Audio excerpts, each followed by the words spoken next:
Yeah, I mean, it's fascinating to me, and I want to get to know your thoughts because so much of our conversations with business owners and founders and people who are doing cool entrepreneurial stuff, I'm hearing them be more and more aware of the need early on to build a great place to work, Yeah. with values and culture. I'm just fascinated what your experience has been because you're out there, man.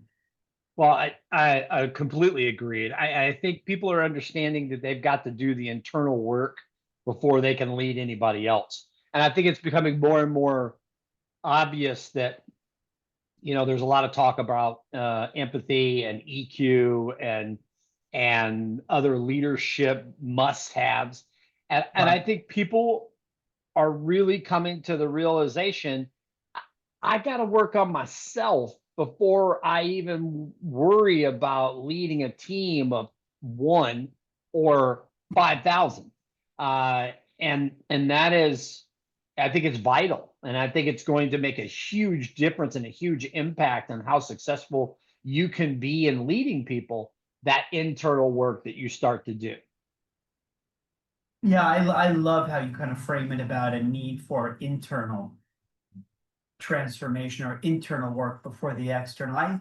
It amazes me because as much as I agree with you that more folks are talking about it, my frustration is I'm not seeing it play out. And what I mean by that is so many business owners I talk to, they're burying their heads in the sand. I can't make decisions. There's too much uncertainty. I can't do this.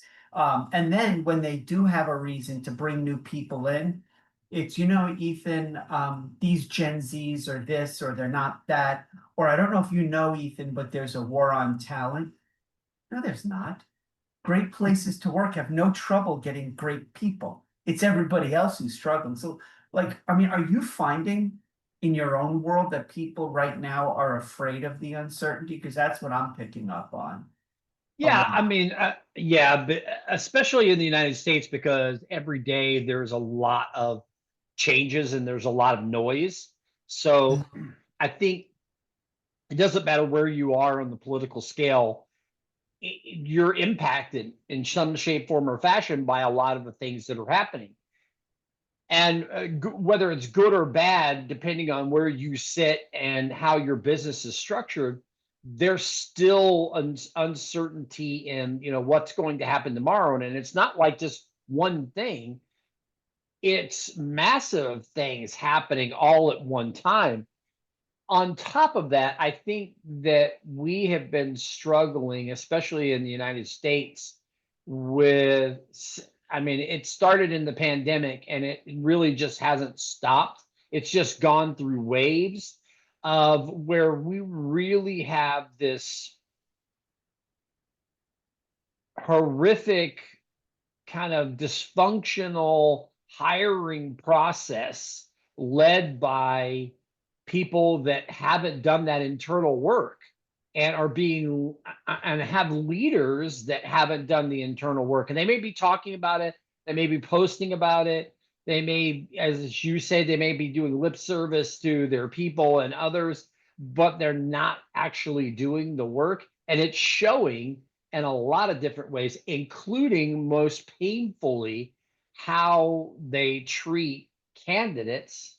And that's from even the start of how they identify candidates, how they interview candidates, how they onboard candidates, and then what do they do once people are in the team and they've gone through the onboarding process? Are they having one-on-ones? Are they having follow-up? Do they communicate? Do people feel safe? Or are they in that talent war and they see the revolving door because people come on board and then they just feel like that Ricky Bobby moment, like, I now what do I do? What do I do with my hands? It's like and I see that more and more and more. And again, it gets back to leaders at all levels doing the work internally and then making sure that they're spending the time to pay it forward and to pour into their teams.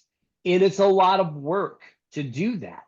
And it's easier just to nod your head and give an Yep. emoji to a Yep. post and say we believe. It's another thing to actually do the work.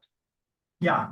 And that's so spot on because I mean, first of all, the pushback that I get or the interesting conversations I have, sometimes I have people speculate that somebody's ability or inability to look inside may be based on certain characteristic considerations, like, oh, generationally speaking, oh, millennials do this or don't do that, Gen Zs do this, us Gen Xers, and then they get caught in this mind trap of being able to make the stereotype based on the generation as a reason why somebody is or isn't doing the heavy lifting. I see what you just said about people refusing to do the heavy lifting, the being emotionally intelligent, the kind of self-awareness, self-regulation, all that stuff they need to do because you're being kind. You're calling them leaders. They're not leaders. Mm. They're aspiring to be leaders. The folks who do this are leading, and I hear it in every conversation. We care about our people. Our people are our greatest asset. First of all, you don't give a shit about your people if you refer to them as an asset. Because No, we're going to this is get, true. I mean, we're going to get all Gandhi on you and say it's beneath human dignity to treat people like they're cogs in a machine. Bullshit. And then the second thing I hear where I can honestly chase it, I can wave a white flag and go, stop, this conversation's over. If the business owner, she or he says, or they say to me, my people, they're not your people. Mm. Are you kidding me? Yeah. How?